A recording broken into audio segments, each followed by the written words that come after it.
In Washington, D.C., thousands of federal employees being laid off. President Trump continuing with his plan to downsize the government. Administration officials defending the latest cuts to the Department of Health and Human Services as lawsuits mount.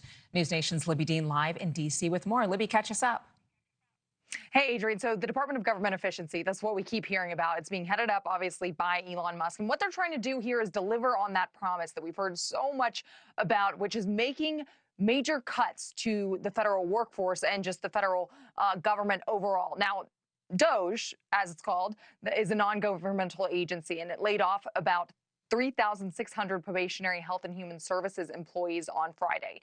But they say they went through this careful process to exclude those employees who were serving in specialized or critical roles. Now, there's been a lot of outrage over these mass firings, and the agency says that it's actually just following President Trump's orders. In a statement, an HHS official tells NewsNation that HHS is following the administration's guidance and taking action to support the president's broader efforts to restructure and streamline the federal government. This is to ensure that HHS better serves the American people at the highest and most efficient standard. That is an HHS official speaking right there. Now, the president, he did praise all these federal cuts, all these changes, all these firings that we've been seeing. He praised that from the Oval Office this week. Let's listen.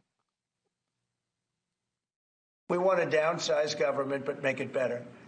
Run it better, but downsize.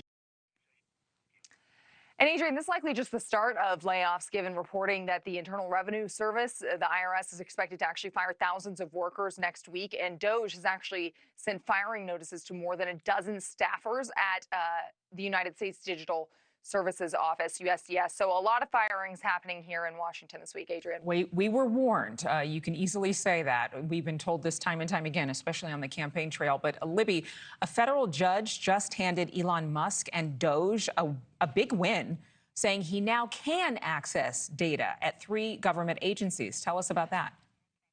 Yeah, a lot of back and forth that we've been talking about here, Adrienne, about Elon Musk and the Department of Government Efficiency's access to these data systems at these federal agencies. So after a lot of losses that we have described here on your show and talked about, and Elon Musk being blocked, we saw the blocking at the servers of the Treasury Department, a judge blocking his access to that. We're actually now seeing a win for DOJ here that you just mentioned, allowing this non-governmental agency, DOJ, access to records at the Department of Labor, the Department of Health and Human Services, and also the Consumer Financial Protection Bureau. So 3 agencies there that Elon Musk and DOJ will now have access to. Now, Democrats, they've launched multiple lawsuits trying to block DOJ from getting access to these agencies and the information systems at those agencies. But they've also protested DOJ this past week in the streets of D.C. You can see it there on your screen, all the protests that have been taking place. And then President Trump weighing in today and on social media, posting a quote from Napoleon Bonaparte saying that he who saves his country does not violate any law.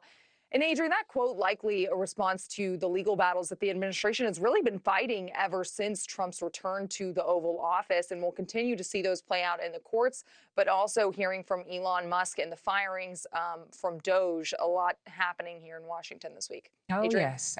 X is ablaze. I'll just say that with all kinds of back and forth. Thank you, Libbey Dean. Thanks so much for watching. Go to joinnn.com to find NewsNation on your television provider. And don't forget to click the red subscribe button below to get more of NewsNation's fact-driven, unbiased coverage.